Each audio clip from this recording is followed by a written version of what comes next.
খবরদার, একদম আমার দিকে ওভাবে তাকাবেন না। আমি কিন্তু ভয় পাচ্ছি না, একদমই ভয় পাচ্ছি না। তাই? হাত তো কাঁপছে, গলার স্বরও কাঁপছে।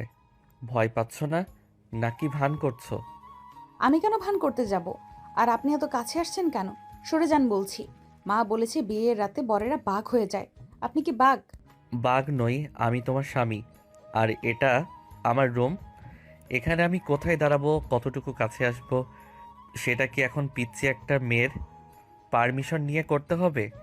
এই খবরদার আমাকে পিচ্ছি বলবেন না। আমি কাল 17তে পড়েছি। আমি এখন আর ছোট নেই। আমার শাড়ি পরা দেখেও কি মনে হচ্ছে না আমি বড় হয়ে গেছি? শাড়ি পরলে যদি সবাই বড় হয়ে যেত তবে তো সমস্যাই ছিল না।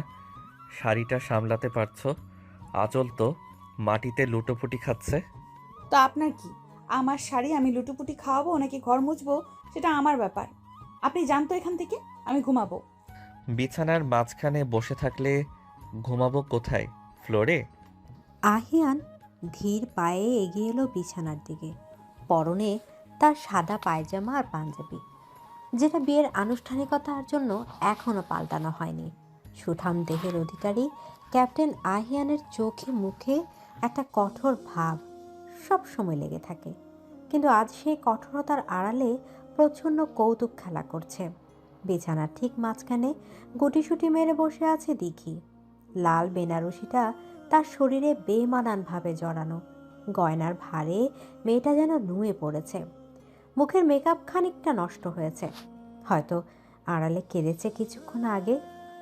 দিঘির বড় বড় হরিণের মতো চোখ দুটোতে ভয় আর সাহসের অদ্ভুত সংমিশ্রণ। আহিয়ান বিছানার একপাশে বসল। খাটটা সামান্য নড়ে উঠতেই দেখি চমকে বালিশটা বুকের কাছে আঁকড়ে ধরল।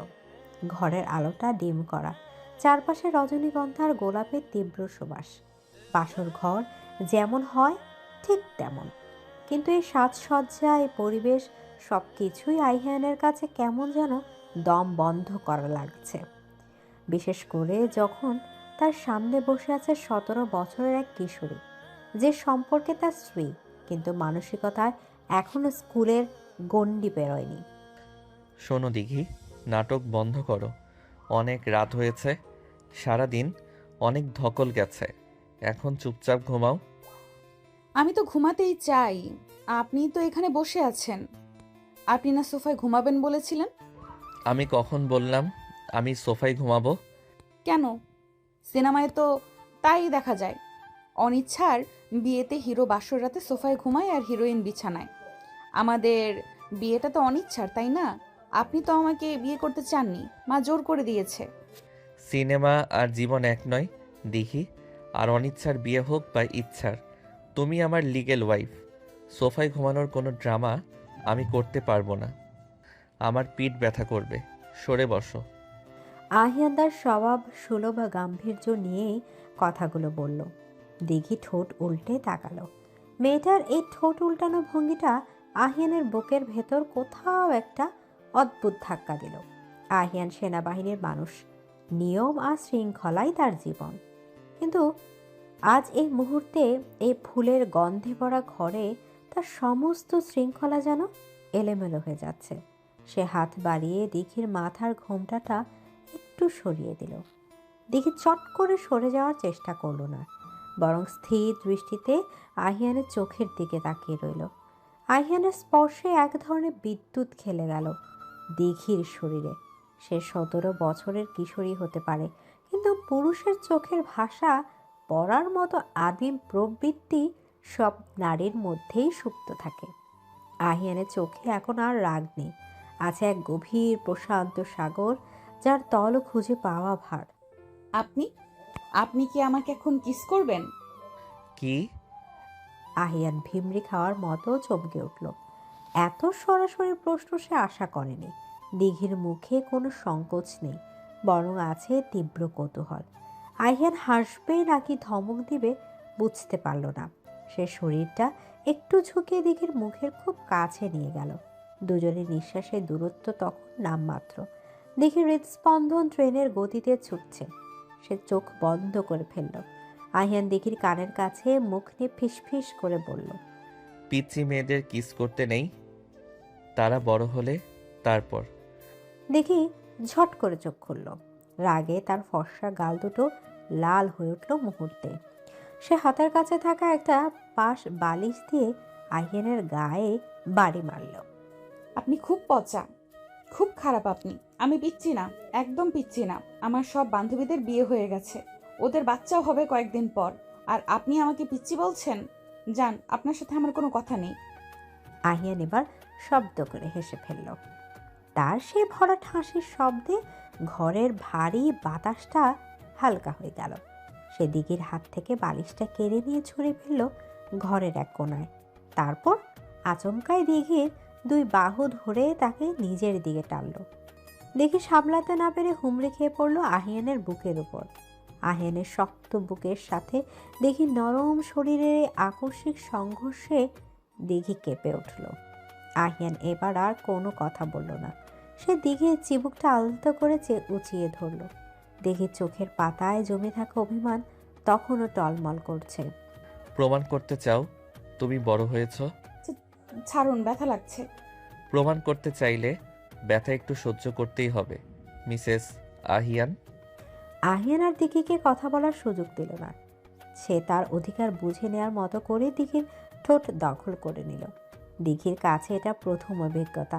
সে জানতো না কি করতে হয়। সে শুধু অনুভব করলো এক প্রবল ঘূর্ণিঝড় তাকে গ্রাস করেছে। আহিয়ানের চুমুর শুরুতেই ছিল আলতো, অনেকটা পরীক্ষার মতো। কিন্তু দিঘির শরীর যখন তার বাহুবন্ধনে শিথিল হয়ে এলো, তখন সেই চুমু হয়ে উঠল তীব্র, গাঢ় এবং সর্বগ্রাসী। দিঘির হাত দুটো অজান্তেই আহিয়ানের পাঞ্জাবির কলার খামচে ধরল। তার মনে হলো সে নিঃশ্বাস নিতে ভুলে গেছে। আহিয়ান জানে দিঘি অনভিজ্ঞ, তাই সে তাকে সময় দিল মানিয়ে নেয়ার। তার হাত দিঘির পিঠের খোলা অংশে স্পর্শ করতেই দিঘি শিউরে উঠল। আহিয়ান অমুসলিম গাল দিঘির গলায় ঘষা খেতেই এক অদ্ভুত মাদকতা ছড়িয়ে পড়ল দিঘির শিরায় শিরায়। সে বুঝতে পারল এই মানুষটা যতই রাগী হোক, যতই গম্ভীর হোক, এই মুহূর্তে সে শুধুই তার। বেশ কিছুক্ষণ পর আহিয়ান নিজেকে সরিয়ে নিল। দিঘি তখনও ঘন ঘন নিঃশ্বাস নিচ্ছে। তার চোখ দুটো আবেশে বুজে আছে। আহিয়ান দিঘির কপালে নিজের কপাল ঠেকিয়ে কিছুক্ষণ চুপ করে রইল। দুজনের নিঃশ্বাসের শব্দ ছাড়া ঘরে আর কোনো শব্দ নেই। এখন কি মনে হচ্ছে, বড় হয়েছ নাকি এখনো কার্টুন দেখার বয়স? আপনি একটা রাক্ষস। দিঘি ফিসফিস করে বলল, কিন্তু তার গলার স্বরে রাগের চেয়ে লজ্জাই বেশি। সে মুখ লুকালো আহিয়ানের বুকে। আহিয়ান তাকে দু হাতে জড়িয়ে ধরল। কিছুক্ষণ আগের সেই ঝগড়াটে পরিবেশটা এখন উধাও। সেখানে জায়গা করে নিয়েছে এক স্নিগ্ধ দাম্পত্যের সূচনা। আহিয়ান জানে দিঘির বয়স কম। তার চপলতা, তার ছেলে মানুষই সবই তাকে সহ্য করতে হবে। কিন্তু এই যে মিষ্টি একটা মেয়ে তার জীবনের সাথে জুড়ে গেছে, এটা ভেবে আহিয়ানের মনের কোণায় এক ধরনের ভালো লাগা কাজ করতে শুরু করলো, যদিও সে সেটা মুখে স্বীকার করবে না কখনো। পরদিন সকাল। জানালার ভারী পর্দা ভেদ করে সূর্যের আলো এসে পড়েছে বিছানায়। দিঘির ঘুম ভাঙল অ্যালার্মের শব্দে নয়, বরং ড্রিল মেশিনের মতো কারো ডাকার শব্দে। দিঘি, এই দিঘি ওঠো, সকাল 7টা বাজে। উফ মা, আর একটু ঘুমাতে দাও না, আজ তো কলেজ নেই। দিঘি ঘুমের ঘরে বিড়বিড় করে পাশ ফেলল। সে ভুলে গেছে যে সে আর নিজের বাড়িতে নেই, সে এখন শ্বশুর বাড়িতে। আহিয়ান তোয়ালে দিয়ে মাথা মুছতে মুছতে বাথরুম থেকে বের হয়েছে। সে পুরোপুরি তৈরি, ইউনিফর্ম পরে একেবারে ফিটফাট। দিঘির এই অবস্থা দেখে সে কপালে ভাঁজ ফেলল। এটা তোমার মায়ের বাড়ি না দিঘি, আর আমি তোমার মা নই। ওঠো বলছি, নিচে সবাই নাস্তার জন্য অপেক্ষা করছে। নতুন বউ হিসেবে তোমার অন্তত সবার আগে ওঠা উচিত ছিল। আহিয়ানের ধমকে দিঘির ঘুম ছুটে গেল। সে ধরফর করে উঠে বসল। চারপাশ দেখে তার মনে পড়ল গত রাতের কথা। লজ্জায় তার কান গরম হয়ে গেল। সে আর চোখে আহিয়ানের দিকে তাকালো। ইউনিফর্ম পরা আহিয়ানের দেখে তার বুকের ভেতরটা ধক করে উঠল। লোকটাকে এত সুন্দর লাগছে কেন আজ? কাল রাতে সেই রোমান্টিক মানুষটা আর এখনকার এই কড়া মেজাজের অফিসারের মধ্যে আকাশ পাতাল তফাৎ। আপনি রেডি হয়ে গেছেন? আমাকে ডাকেননি কেন আগে? 3বার ডেকেছি, তুমি কুম্ভকর্ণের মতো ঘুমাচ্ছিলে। নাও ফ্রেশ হয়ে নাও জলদি, 5 মিনিটের মধ্যে নিচে আসবে। আমি নামলাম। 5 মিনিট? 5 মিনিটে তো আমি বাথরুমেই যেতে পারি না। মেকআপ করবো কখন, শাড়ি পরবো কখন? মেকআপের দরকার নেই, আর শাড়ি পরতে না পারলে বুয়াকে ডাকো। আমি দেরি করতে পারবো না, আমার ডিউটি আছে। আহিয়ান ঘড়ির দিকে তাকিয়ে ব্যঙ্গ ভঙ্গিতে রুম থেকে বেরিয়ে গেল। যাওয়ার আগে একবারও দিঘির দিকে ফিরে তাকালো না বা একটা মিষ্টি কথাও বলল না। দিঘির খুব কান্না পেল। কাল রাতে তো কত আদর করলো, আর আজ সকালে এমন খিটখিট করছে। আর্মি পার্সনগুলো সব রোবট হয়। বান্ধবীদের এই কথাটা এখন হাড়ে মজ্জায় টের পাচ্ছে সে। দিঘি দ্রুত বিছানা থেকে নামলো। তার শরীরটা কেমন ম্যাচ ম্যাচ করছে। আয়নার সামনে দাঁড়িয়ে নিজের গলার নিচে লালচে দাগটা দেখে সে শিউরে উঠল। ওড়না দিয়ে দ্রুত সেটা ঢেকে সে বাথরুমের দিকে দৌড় দিল। ডাইনিং টেবিলে পিনপতন নীরবতা। আহিয়ানের বাবা কর্নেল অবসরপ্রাপ্ত ইশতিয়াক খবরে কাগজ পড়ছে। মা রাবেয়া বেগম টেবিল খাবার সাজাচ্ছেন। আহিয়ান টোস্টে মাখন লাগাচ্ছে অত্যন্ত মনোযোগ দিয়ে। দিঘি গুটি গুটি পায়ে নিচে নেমে এলো। তার পরনে একটা হালকা গোলাপি সালোয়ার কামিজ। শাড়ি পরার সময় বা ধৈর্য কোনোটাই তার ছিল না। আরে এসো এসো বৌমা, এত দেরি হলো কেন? রাতে ঘুম ভালো হয়েছিল তো? রাবেয়া বেগমের প্রশ্নে দেখি লজ্জায় লাল হয়ে গেল। সে কোনো মতে মাথা নিচু করে চেয়ারে বসলো। আহিয়ান একবার আর চোখে দিঘির দিকে তাকালো। সালোয়ার কামিজে তাকে একেবারে বাচ্চা মেয়ের মতো লাগছে। তার ভেজা চুলগুলো পিঠের উপর ছড়িয়ে আছে, তা থেকে শ্যাম্পুর ঘ্রাণ ভেসে আসছে। আহিয়ান, আজ কি তোমার ফিরতে দেরি হবে? হ্যাঁ বাবা, আজ একটা ইম্পর্ট্যান্ট মিটিং আছে ব্রিগেডিয়ার স্যারের সাথে। ফিরতে রাত 10টা বাজতে পারে। 10টা? এত রাত? দেখি কথাটা একটু জোরে বলে ফেলল। সবাই তার দিকে তাকালো। দেখি জিভ কাটলো।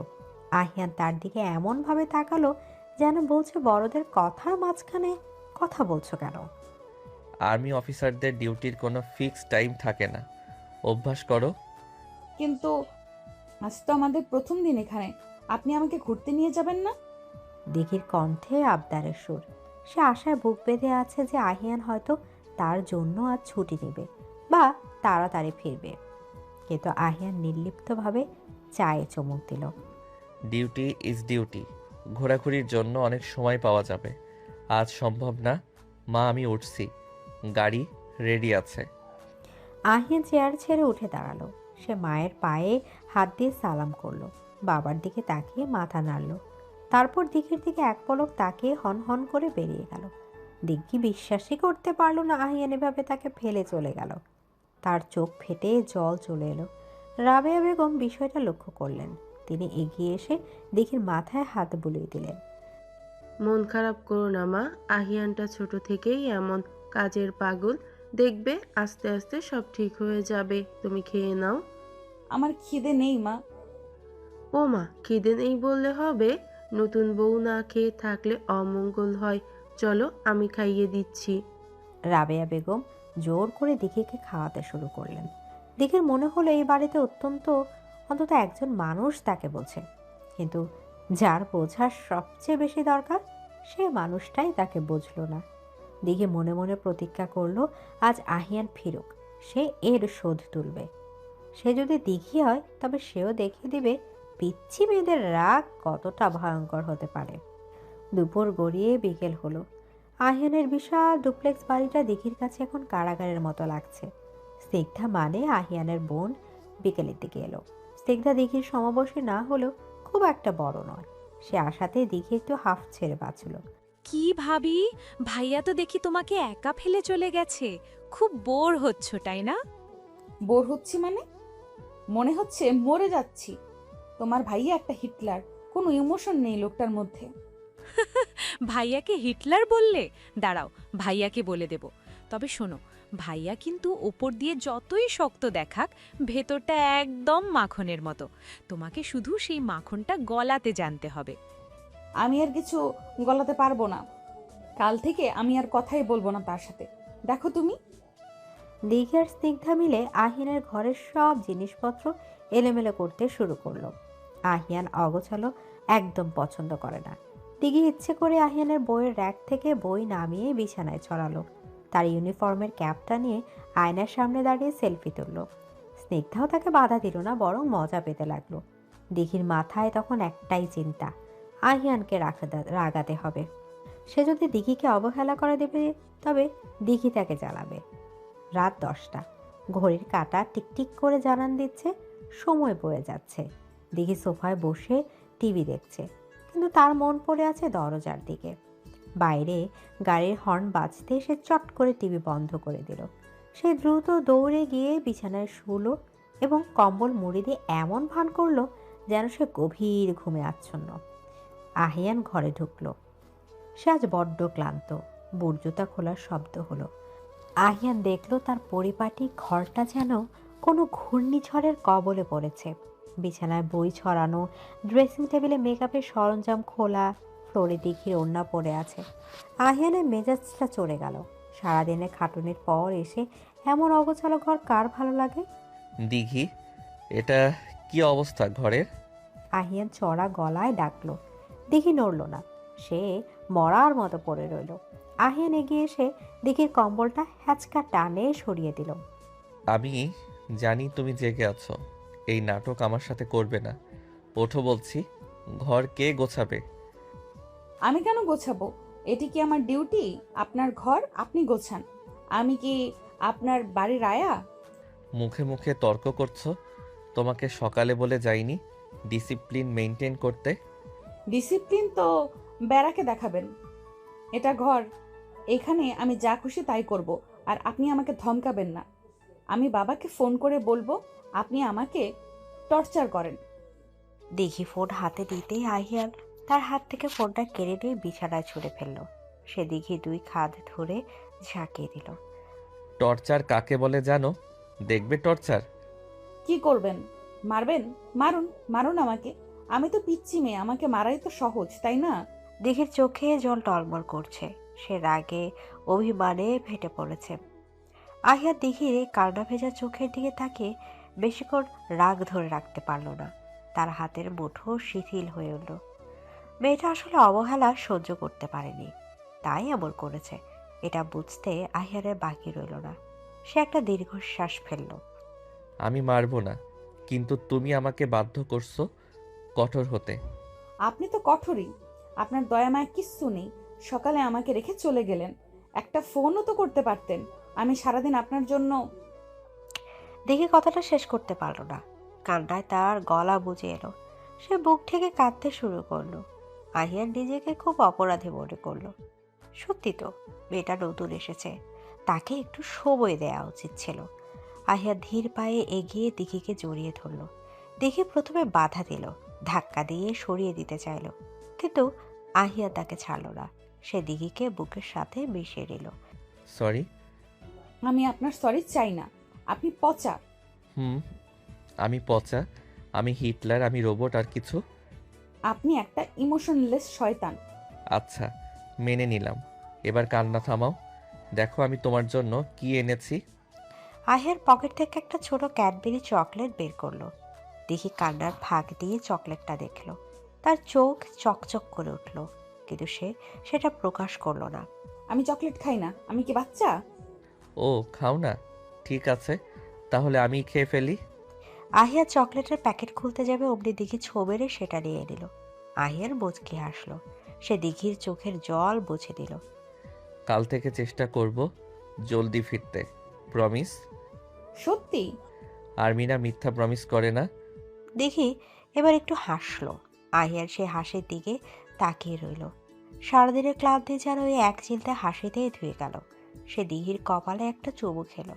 চলো ঘরটা দুজনে মিলে গুছিয়ে ফেলি। তারপর? তারপর কি?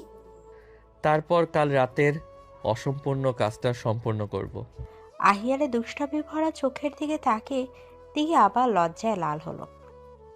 সে চকলেটের প্যাকেটে মুখ লুকালো। আহিয়ার বুঝলো এই পিচ্চি মেয়েটার সাথে জীবনটা খুব একটা বোরিং হবে না, বরং প্রতিটা দিন হবে এক নতুন যুদ্ধ, আর দিন শেষে এক মধুর সন্ধি। এভাবে শুরু হলো আহিয়ার দিঘির খুনসুটিতে ভরা সংসার। কিন্তু তারা জানতো না তাদের এই সাজানো গোছানো জীবনে সামনে কত বড় ঝড় অপেক্ষা করছে। নিয়তি হয়তো আড়ালেই হাসছিল, কারণ সুখের পরে যে দুঃখের ছায়া ঘনিয়ে আসে তা কে জানতো। ভোরে স্নিগ্ধ আলো জানালার কাঁচ ভেদ করে সরাসরি বিছানায় এসে পড়েছে। আহিয়ান অবশ্য জেগেছে অনেক আগে। সৈনিক মানুষের অভ্যাস, সূর্য ওঠার আগেই তাদের দিন শুরু হয়। কিন্তু আজ সে বিছানা ছাড়তে পারেনি। তার বুকের ওপর হাত রেখে নিশ্চিন্তে ঘুমাচ্ছে দিঘি। মেয়েটার ঘুমের মধ্যেও একটা অদ্ভুত মায়া আছে। এলোমেলো চুলগুলো আহিয়ানের গলার কাছে ছড়িয়ে আছে, আর তার শান্ত নিঃশ্বাসের উষ্ণতা আহিয়ানের বুকে এসে লাগছে। আহিয়ান এক দৃষ্টিতে তাকিয়ে আছে তার নববিবাহিতা স্ত্রীর দিকে। কাল রাতে অভিমান, কান্না, তারপর খুনসুটি, সব মিলে মেয়েটা বড্ড অদ্ভুত। আহিয়ান আলতো হাতে দিঘির কপালের উপর থেকে চুলগুলো সরিয়ে দিল। দিঘি ঘুমের ঘোরেই নড়ে চড়ে আহিয়ানকে আরও শক্ত করে জড়িয়ে ধরল। এই মেয়ে আর কত ঘুমাবে? বেলা যে গড়িয়ে যাচ্ছে। ও আর একটু প্লিজ, ডিস্টার্ব করবেন না তো। দিঘি চোখ না খুলেই বিড়বিড় করলো, আর গলার স্বর ঘুমে জড়ানো। আহিয়ান মুচকি হাসল। সে জানে দিঘিকে এখন উঠানো সহজ হবে না, কিন্তু আজ তাকে একটু তাড়াতাড়ি উঠতে হবে, কারণ আজ রাতে একটা পার্টি আছে। তার আগে কিছু কাজ সারা দরকার। আহিয়ান তার মুখটা দিঘির কানের খুব কাছে নিয়ে গেল। যদি এখন না ওঠো তবে আমি কিন্তু অন্য উপায় অবলম্বন করব। কি উপায়? পানি ঢেলে দিবেন? দিন, আমি তাও উঠবো না। পানি কেন ঢালবো? পানির চেয়েও কার্যকরী উপায় আমার জানা আছে। আহিয়ান কথা শেষ করে দিঘির কানের ললিতে আলতো করে কামড় বসালো। দিঘি চমকে উঠল। এক লহমায় তার শরীর দিয়ে বিদ্যুৎ খেলে গেল। সে চোখ মেলে তাকালো।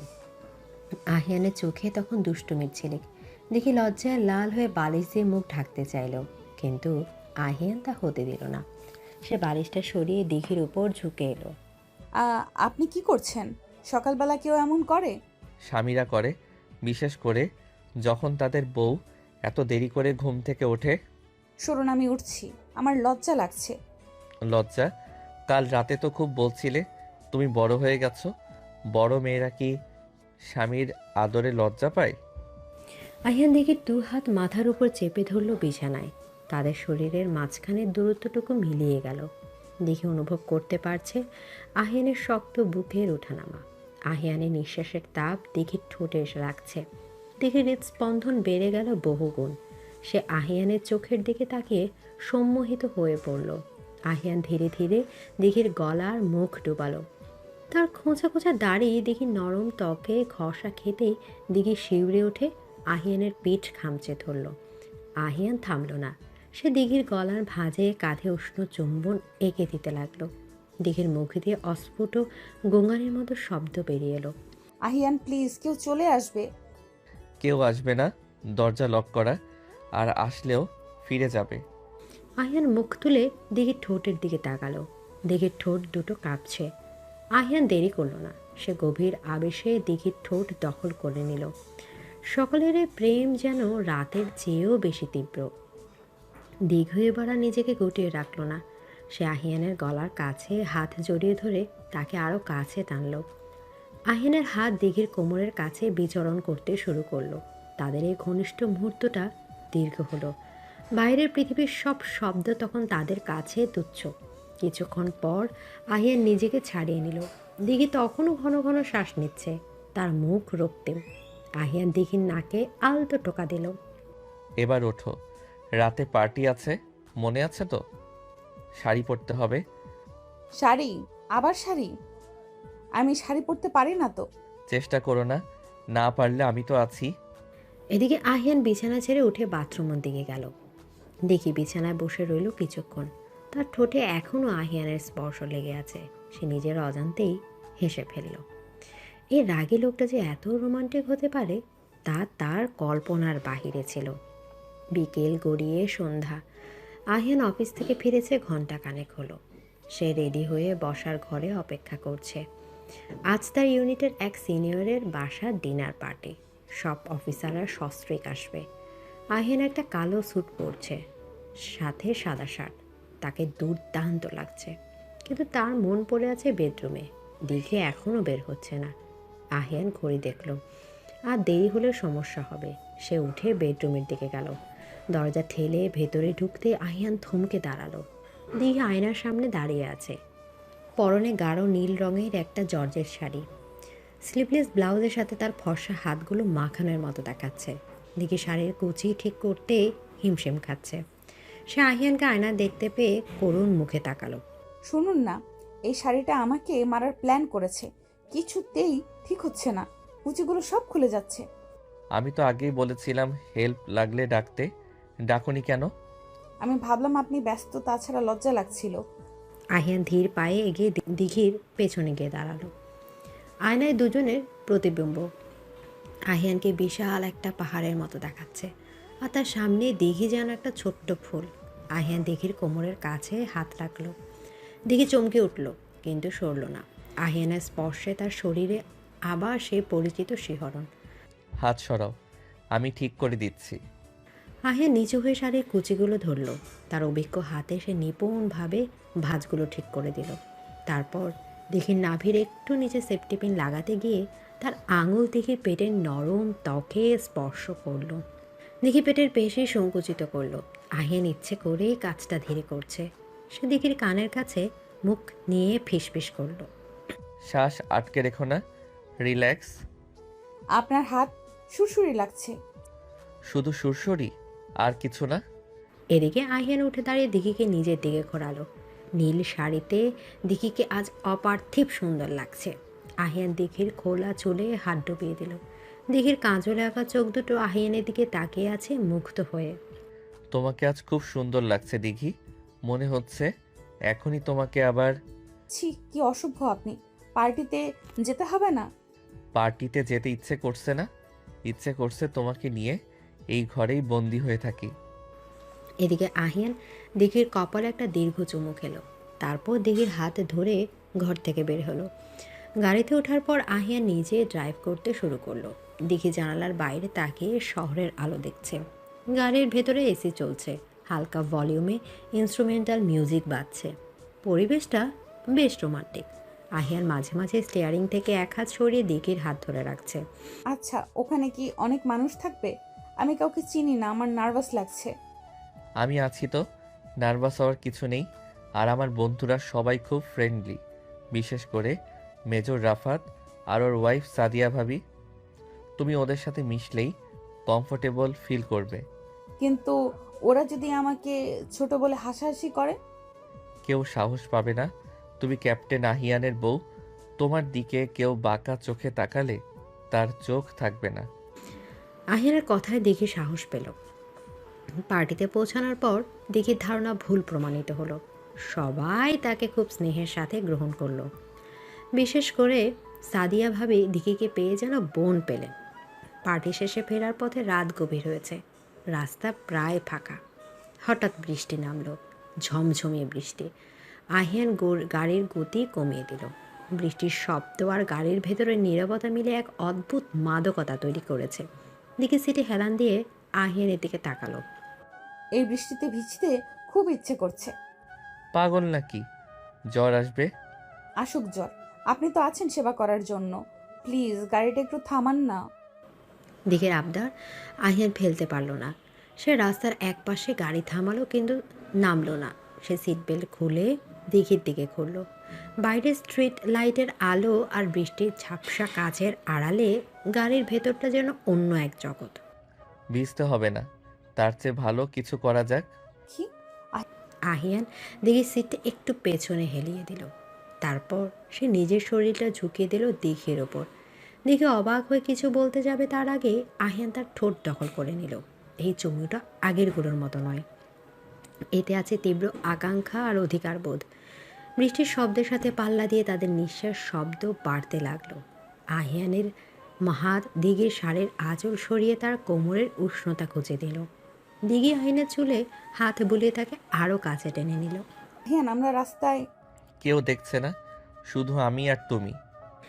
আহিয়ানের গলার স্বর খাদে নেমে এসেছে। সে দিঘির কানের কাছে কামড় বসালো। গাড়ির বদ্ধ পরিবেশে উষ্ণতা বাড়তে লাগলো। আহিয়ান দিঘির গলার নিচে বুকের উপরে অংশে চুমু এঁকে দিতে লাগলো। দিঘি চোখ বন্ধ করে অনুভব করলো আহিয়ানের প্রতিটা স্পর্শ। বাসায় ফিরে আহিয়ান দিঘিকে কোলে তুলে নিল। দেখি লজ্জা আইহানের বুকে মুখ লুকালো। বুয়া হয়তো ঘুমিয়ে পড়েছে, তাই চিন্তা নেই। আহিয়ান সোজা দোতলায় নিজের বেডরুমে চলে গেল। দরজাটা পায়ে লাথি দিয়ে বন্ধ করে দিঘিকে বিছানায় নামিয়ে দিল। দিঘি বিছানার মাঝখানে বসে হাঁপাচ্ছে। আহিয়ান ধীরে সুস্থে নিজের কোট খুলল, টাই ঢিলে করলো। তার চোখের দৃষ্টিতে এক শিকারীর একাগ্রতা। সে এগিয়ে এসে দিঘির সামনে হাঁটু গেড়ে বসল। দিঘি কাঁপছে, ভয় নয়, ভালোবাসার তীব্র উত্তেজনায়। ভয় করছে? একটু। ভয় পেও না, আমি তোমাকে ব্যথা দেব না, শুধু ভালোবাসবো। আহিয়ান দিঘির পায়ের স্যান্ডেল খুলে দিল, তারপর আলতো করে দিঘির পায়ে চুমু খেলো। দিঘি শিউরে উঠল। আহিয়ান ধীরে ধীরে উপরের দিকে উঠতে লাগলো। সে দিঘির শাড়ির ভাঁজগুলো খুলতে শুরু করলো এক অসীম ধৈর্যের সাথে। দিঘি কোনো বাধা দিল না। সে নিজেকে সঁপে দিল আহিয়ানের কাছে। শাড়িটা শরীর থেকে খসে পড়তেই দিঘি নিজেকে আড়াল করতে চাইল, কিন্তু আহিয়ান তার হাত সরিয়ে দিল। লুকাচ্ছ কেন? তুমি আমার, তোমার প্রতিটি ইঞ্চি আমার। আহিয়ান দিঘিকে বিছানায় শুয়ে দিল এবং নিজে তার উপর স্থান করে নিল। ঘরের আলো নিভে গেল, শুধু বেড সাইডে ল্যাম্পের মৃদু আলো জ্বলছে। সে আলো আধারিতে আহিয়ান দিঘি মিলে মিশে একাকার হয়ে গেল। দিঘির 17 বছরের জীবনে এটাই প্রথম কোনো পুরুষের এত নিবিড় স্পর্শ। শুরুতে সে আড়ষ্ট ছিল, কিন্তু আহিয়ানের ভালোবাসা তাকে শিখিয়ে দিল কীভাবে সাড়া দিতে হয়। আহিয়ানের প্রতিটি চুমু, প্রতিটি স্পর্শ দিঘিকে নতুন করে নারীত্বের স্বাদ দিল। আহিয়ান তার সবটুকু আবেগ, সবটুকু ভালোবাসা উজাড় করে দিল দিঘির শরীরে। রাত গভীর থেকে গভীরতর হলো। বাইরে বৃষ্টির বেগ বেড়েছে। তার ভেতরে দুটি শরীর এক আত্মায় লীন হয়ে আছে। ভালোবাসার এই ঝড়, তারা দুজনেই আজ পরাজিত, আবার দুজনেই বিজয়ী। পরদিন সকালে যখন দিঘির ঘুম ভাঙল, তখন সে আহিয়ানের বুকে মাথা রেখে শুয়ে আছে। তার শরীরে ব্যথা বোধ আছে, কিন্তু মনে এক অদ্ভুত প্রশান্তি। সে মুখ তুলে আহিয়ানের দিকে তাকালো। আহিয়ান ঘুমাচ্ছে। দিঘি আলতো করে আহিয়ানের ঠোঁটে একটা চুমু খেলো। আহিয়ান ঘুমের মধ্যে একটু হাসলো এবং দিঘিকে আরও শক্ত করে জড়িয়ে ধরল। আমি তোমাকে ভালোবাসি আমার রাগী বর। দিঘি ফিস ফিস করে বলল, কিন্তু দিঘি জানতো না তাদের এই সুখের সময় খুব শীঘ্রই এক কঠিন পরীক্ষার সম্মুখীন হতে যাচ্ছে। আহিয়ানের ফোনের স্ক্রিনে একটা মেসেজ জল করছে, ইমার্জেন্সি মিশন কল। আহিয়ান ফোনটা হাতে নিয়ে পাথরের মূর্তির মতো বসে আছে বিছানার এক পাশে। স্ক্রিনের আলো নিভে গেছে অনেক আগেই, কিন্তু তার চোখের সামনে এখনও ভাসছে সেই লাল রঙের লেখাটা, কোড রেড, ইমিডিয়েট ডিপ্লোময়েড। সেনাবাহিনীর ভাষায় এর অর্থ একটাই, সব কিছু ফেলে এখনই ছুটতে হবে। দেশ ডাকছে। আহিয়ান জানে এই ডাক উপেক্ষা করার কোনো উপায় নেই, কিন্তু তার বুকের ভেতরটা দুমড়ে মুচড়ে যাচ্ছে। কাল রাতে যে মেয়েটাকে কথা দিয়েছিল কখনো ছেড়ে যাবে না, আজ সকালে তাকে একা ফেলে মৃত্যুর মুখে ছুটতে হবে। দিঘি তখনও গভীর ঘুমে আচ্ছন্ন। তার ঠোঁটের কোণে এক চিলতে হাসি লেগে আছে। হয়তো স্বপ্নে সে আহিয়ানকে দেখছে। আহিয়ান আলতো করে দিঘির মাথায় হাত রাখলো। এ স্পর্শে আজ আর কোনো কামনার আগুন নেই, আছে শুধুই হাহাকার। দেখি, দেখি ওঠো। আহিয়ানের গলার স্বর খুব ভারী শোনালো। দিঘি নড়ে চড়ে উঠল। সে চোখ না খুলেই আহিয়ানের হাতটা নিজের গালের নিচে টেনে নিল। আর একটু ঘুমাও না প্লিজ, আজ তো কোথাও যাওয়ার নেই। যাওয়ার আছে দেখি, আমাকে যেতে হবে এখনই। আহিয়ানের কণ্ঠস্বরে এমন কিছু ছিল যে দিঘির ঘুম মুহূর্তেই ছুটে গেল। সে ধরফর করে উঠে বসল। আহিয়ানের মুখ থমথমে, চোয়াল শক্ত। দিঘি ভয় পেয়ে গেল। কাল রাতে সে রোমান্টিক মানুষটা যেন নিমিষেই হারিয়ে গেছে। কোথায় যেতে হবে? কি হয়েছে? মিশনে যেতে হবে। পাহাড়ে ঝামেলা হয়েছে, হাই কমান্ডের অর্ডার, আমাকে এখনই ইউনিট জয়েন করতে হবে। মানে এখনই? কিন্তু কিন্তু আমাদের তো আজ ঘুরতে যাওয়ার কথা ছিল, তুমি না বলেছিলে? আমি জানি আমি কি বলেছিলাম, কিন্তু এটা আর্মি দেখি, এখানে নিজের ইচ্ছার কোনো দাম নেই, ডিউটি ফার্স্ট। দিঘি স্তব্ধ হয়ে গেল। তারও 17 বছরের মন এটা মেনে নিতে পারছে না। সে ভাবছিল তাদের এই সুখের দিনগুলো বুঝি অনন্তকাল চলবে। আহিয়ান বিছানা ছেড়ে উঠে আলমারি থেকে তার ট্রাভেল ব্যাগটা নামালো। সে দ্রুত হাতে ইউনিফর্ম, বুট, প্রয়োজনীয় কাগজপত্র গোছাতে শুরু করলো। দিঘি ফ্যাল করে তাকিয়ে রইল। আহিয়ানকে এভাবে ব্যাগ গোছাতে দেখে তার বুকের ভেতরটা ফাঁকা হয়ে যাচ্ছে। মনে হচ্ছে কেউ যেন কলেজাটা ছিঁড়ে দিচ্ছে। দিঘি খাট থেকে নেমে আহিয়ানের হাতটা চেপে ধরল। যেও না, প্লিজ যেও না। অন্য কাউকে পাঠাতে বলো না। তোমার কি যেতেই হবে? পাগলামি করো না, আমি ক্যাপ্টেন। আমার টিম আমার জন্য অপেক্ষা করছে। আমি না গেলে ওরা নেতৃত্বহীন হয়ে পড়বে। কিন্তু আমার কি হবে? আমি কাকে নিয়ে থাকবো? আমি যে তোমাকে ছাড়া কিছু চিনি না এই বাড়িতে। দিঘির গলা ধরে এলো কান্নায়। আহিয়ান কাজ থামিয়ে দিঘির দিকে তাকালো। মেয়েটার চোখ দিয়ে অঝরে জল পড়ছে। আহিয়ান নিজেকে আর ধরে রাখতে পারল না। সে ব্যাগটা নিচে রেখে দিঘিকে সবটুকু শক্তি দিয়ে বুকে জড়িয়ে ধরল। দিঘি আহিয়ানের বুকে মুখ গুজে ডুকরে কেঁদে উঠল। কাঁদছো কেন বোকামে? আমি তো মরে যাচ্ছি না, ফিরে আসবো। খুব তাড়াতাড়ি ফিরে আসবো। যদি না আসো, টিভিতে দেখি যুদ্ধে গেলে অনেকে আর ফেরে না। চুপ, একদম চুপ। বাজে কথা বলবে না। আমি কথা দিচ্ছি আমি আসবো, তোমার জন্য আসবো। এই পিচ্চি বউটাকে জ্বালানোর জন্য হলেও আমাকে ফিরে আসতে হবে। আহিয়ান দিঘির মুখটা তুলে ধরল। তার দু চোখে জল, কিন্তু ঠোঁটে এক ম্লান হাসি। সে দিঘির চোখের জল মুছিয়ে দিল। তারপর কপালে একটা দীর্ঘ চুমু খেলো। এই চুমুতে কোনো তাড়াহুড়া নেই, আছে এক গভীর আশ্বাস। আহিয়ান জানে তার হাতের সময় খুব কম। দিঘি শোনো, তুমি এখন আর শুধু দিঘি নও, তুমি একজন সোলজারের ওয়াইফ। তোমাকে শক্ত হতে হবে। আমি না থাকা অবস্থায় মা বাবার খেয়াল রাখবে, আর নিজের খেয়াল রাখবে। ঠিকমতো খাবে, ঘুমাবে। আমি পারবো না শক্ত হতে। আমি তোমার সাথে যাব। আমাকে ব্যাগে ভরে নিয়ে চলো। ব্যাগে তো জায়গা হবে না। তোমাকে তো আমি হৃদয়ে ভরে নিয়ে যাচ্ছি। আহিয়ান আবার কাজে মনোযোগ দিল। দেখি এবার আর কাঁদল না। সে চোখ মুছে আহিয়ানের পাশে বসলো। সে নিজ হাতে আহিয়ানের মোজা, গেঞ্জি আর প্রিয় পারফিউমটা ব্যাগে ভরে নিল। আহিয়ান অবাক হয়ে দেখল, কিছুক্ষণ আগে সেই অবুঝ কিশোরী মেয়েটা কেমন দায়িত্বশীল হয়ে উঠেছে। দেখি জানে এখন কেঁদে আহিয়ানকে দুর্বল করা যাবে না, তাকে সাহস দিতে হবে। ব্যাগ গোছানো শেষ। আহিয়ান ইউনিফর্ম পরে তৈরি। মাথায় ব্যারেট ক্যাপ, পায়ে চকচকে বুট, কাঁধে ব্যাজ। আহিয়ানকে এখন সত্যিকারের বীরের মতো লাগছে। কিন্তু দিঘির কাছে সে শুধুই তার আহিয়ান। নিচে সবাই অপেক্ষা করছে। আহিয়ানের মা রাবেয়া বেগম আঁচল দিয়ে চোখ মুছলেন। বাবা ইশতিয়াক সাহেব গম্ভীর মুখে দাঁড়িয়ে আছেন, কিন্তু তার চোখে উদ্বেগের ছায়া। আহিয়ান সবার পায়ে হাত দিয়ে সালাম করল। সাবধানে থাকিস বাবা, ঠিকমতো খাওয়া দাওয়া করিস, আর পৌঁছানো মাত্র ফোন দিবি। চিন্তা করো না মা, দোয়া করো। বিপ্রো মাই সন, দেশের মান রেখেছ। আহিয়ান বাবার দিকে তাকিয়ে সেলুট দিল। তারপর সে দিঘির দিকে ফিরল। দেখি দরজার পিলারে হেলান দিয়ে দাঁড়িয়ে আছে। সে প্রাণপণে কান্না চাপার চেষ্টা করছে। আহিয়ান সবার সামনে এগিয়ে গিয়ে দিঘির হাতটা ধরল। আসছি। আমি অপেক্ষা করব। 1 বছর হলেও অপেক্ষা করব। আহিয়ান দিঘির হাতটা আলতো করে চাপ দিল। তারপর আর পেছনে না তাকিয়ে হন হন করে বেরিয়ে গেল। গাড়ি স্টার্ট নেওয়ার শব্দ হলো। তারপর ধীরে ধীরে সে শব্দও মিলিয়ে গেল। দিঘি দৌড়ে বারান্দায় গেল। গেট দিয়ে আহিয়ানের জিপটা বেরিয়ে যাচ্ছে। ধুলো উড়িয়ে গাড়িটা দৃষ্টিসীমার বাইরে চলে গেল। দিঘি আর দাঁড়িয়ে থাকতে পারল না। সে সেখানে ফ্লোরে বসে পড়ল। তার মনে হলো আহিয়ান তার শরীর থেকে প্রাণটা নিয়ে চলে গেছে। এখন পড়ে আছে শুধু একটা জ্যান্ত লাশ। শুরু হলো দিঘির একাকিত্বের দিনলিপি। বিশাল বাড়িতে এখন খা খা করে। আহিয়ানের ঘরটা গোছানো, কিন্তু প্রাণহীন। দিঘি রাতে ঘুমাতে পারে না। সে আহিয়ানের বালিশটা বুকে জড়িয়ে ধরে শুয়ে থাকে। বালিশে আহিয়ানের গায়ের গন্ধ লেগে আছে।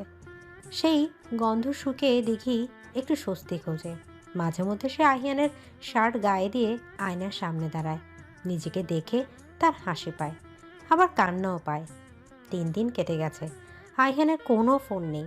দিঘি হাতে ফোন নিয়ে বসে থাকে চাতক পাখির মতো। টিভিতে খবরের চ্যানেলগুলো সবসময় চালু থাকে। পাহাড়ি এলাকায় সেনাবাহিনীর অপারেশন চলছে, এটুক খবর ছাড়া আর কিছুই জানা যাচ্ছে না।